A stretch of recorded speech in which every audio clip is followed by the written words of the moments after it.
pukul 1.15 1 Timotius pukul 1.15 inilah kata yang dapat diandalkan yang patut diterima sepenuhnya. Kristus Yesus datang ke dunia untuk menyelamatkan orang berdosa. 1 Timotius pukul 1.15 komentar. Karya pendamaian Kristus seseorang akan berpikir bahwa mudah untuk menyelamatkan orang berdosa hanya dengan mengampuni mereka. Tapi itu tidak akan memuaskan sifat hukum Allah. Keadilan harus dipenuhi agar orang berdosa dapat diperdamaikan dengan Allah. Tetapi Tuhan dengan murah hati menyediakan korban untuk menebus dosa. Ini adalah cinta, bukan karena kita mencintai Tuhan, tetapi bahwa Dia mencintai kita dan mengutus putranya sebagai korban pendamaian untuk dosa-dosa kita. 1 Yohanes pukul 4:10 Karena Kristus mati sekali untuk semua dosa, orang benar untuk orang yang tidak benar, untuk membawa Anda kepada Tuhan. 1 Petrus pukul 3:18 Tetapi bagaimana cara kerja penebusan? Lagi pula, Kristus telah dibunuh sebagai korban yang tidak bersalah di tangan orang-orang yang tidak saleh.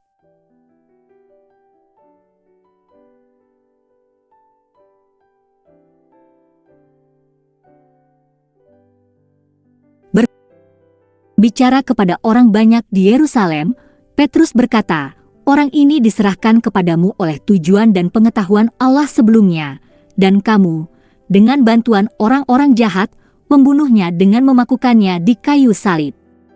Kisah Para Rasul pukul 2:23 Jika kematian Kristus adalah kehendak Allah dan membawa begitu banyak kebaikan, lalu mengapa mereka yang melakukannya dikutuk sebagai orang fasik karena melakukannya?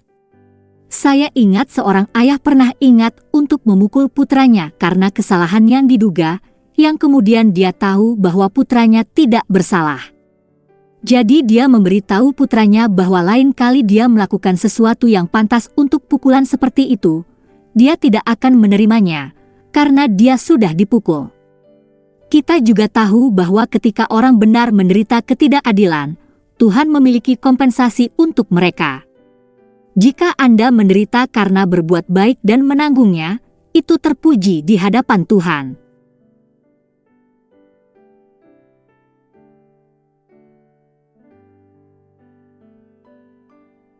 Untuk ini Anda dipanggil, karena Kristus menderita untuk Anda, meninggalkan Anda sebagai teladan, sehingga Anda harus mengikuti jejaknya.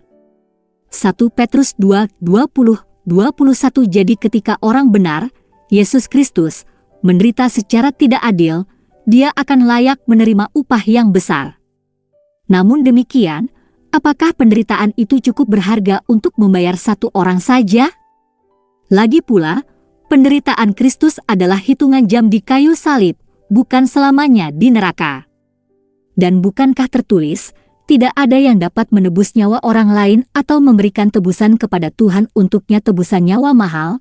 Tidak ada pembayaran yang cukup. Mazmur 49:7-8 Hal ini juga tersirat dalam hal ini sebagaimana tidak ada pembayaran yang cukup, maka tidak ada yang cukup menderita dalam hidup ini untuk membayar dosa-dosanya, mengingat juga fakta bahwa hukumannya adalah penderitaan yang kekal.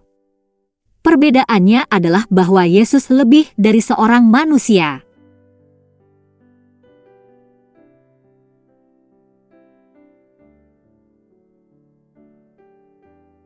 Karena pada mulanya adalah firman, dan firman itu bersama-sama dengan Allah, dan firman itu adalah Allah. Melalui Dia segala sesuatu dijadikan. Firman itu menjadi manusia dan diam di antara kita. Yohanes 1:1-3-14 Anak Allah, anakmu penderitaan dihargai jauh lebih tinggi daripada penderitaan manusia biasa. Pertanyaan diskusi mengapa Tuhan tidak mengampuni dosa saja sebagaimana Dia memerintahkan kita untuk saling mengampuni, tanpa menuntut agar keadilan dipenuhi. Dalam hal apakah kematian Kristus merupakan hal yang baik dan buruk? Bagaimana kematian Kristus menebus dosa? Bagaimana itu bekerja?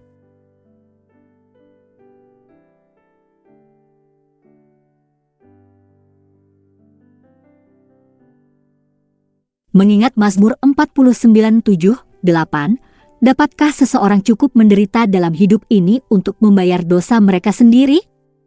Dan juga dalam terang ayat ini, bagaimana kematian Kristus dapat membayar dosa-dosa orang lain.